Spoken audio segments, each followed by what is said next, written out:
WhatsApp থেকে যখন আপনি কাউকে কল করছেন তখন কিন্তু এরকম একটা সমস্যা দেখা দিচ্ছে, মানে কলটা যাচ্ছে না, ঠিক আপনার সামনে এরকম একটা পেজ চলে আসছে। তাহলে এটা আপনি কিভাবে ঠিক করবেন আজকের ভিডিওতে দেখিয়ে দেবো। বন্ধুরা, এগুলো কিন্তু একদমই ছোটোখাটো একটা সমস্যা, এগুলো কিন্তু সবাই ঠিক করতে পারবেন, কিন্তু অনেকেই নতুনরা কিন্তু এটা ঠিক করতে পারেন না। আমি এই জন্যই ভিডিওগুলো শ্যুট করছি।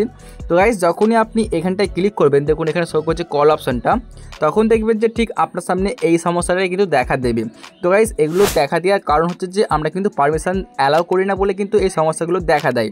তো এখন আপনি কীভাবে এটাকে ঠিক করবেন আসুন ভিডিওতে দেখাচ্ছি। তার জন্য আপনারা অবশ্যই ভিডিওটিকে পুরোপুরি দেখবেন। তো গাইস, আপনি চাইলে কিন্তু দেখতে পাচ্ছেন এখানে যে কন্টিনিউ, আপনি কিন্তু এইখানে ক্লিক করে এটা ঠিক করতে পারবেন, অথবা আপনি কিন্তু সেটিংস থেকে ঠিক করতে পারবেন। তো আপনাদেরকে আমি দেখাচ্ছি যে কীভাবে আপনি এইখান থেকেই ঠিক করবেন। ওকে, তো সিম্পলি আপনি এটার মধ্যে একটা ক্লিক করে দেবেন। জাস্ট আমি এখানে একটা ক্লিক করি ফার্স্ট অফ অল কন্টিনিউর মধ্যে, তো আপনি ক্লিক করবেন। এরপর দেখবেন আপনার সামনে কিন্তু এরকম একটা পেজ চলে আসবে। আপনি এখানে কী করবেন, এই যে একদম ওপরের অপশনটিকে সিলেক্ট করবেন, অথবা আপনি এখানে অ্যালাউ করে দেবেন। যদি লেখা থাকে এখানে অ্যালাউ, সিম্পলি আপনি অ্যালাউয়ে ক্লিক করবেন, অথবা আপনি ওপর অপশনটিকে সিম্পলি ক্লিক করবেন। তো আমি ক্লিক করে দিই। তো গাইস, এখন কিন্তু আমাদের সমস্যার সমাধান হয়ে গেছে। আমি কিন্তু কল করেছি, আপনারা দেখেছেন কল চলে গেছে। তো এভাবেই কিন্তু এটাকে আপনি ঠিক করতে পারবেন।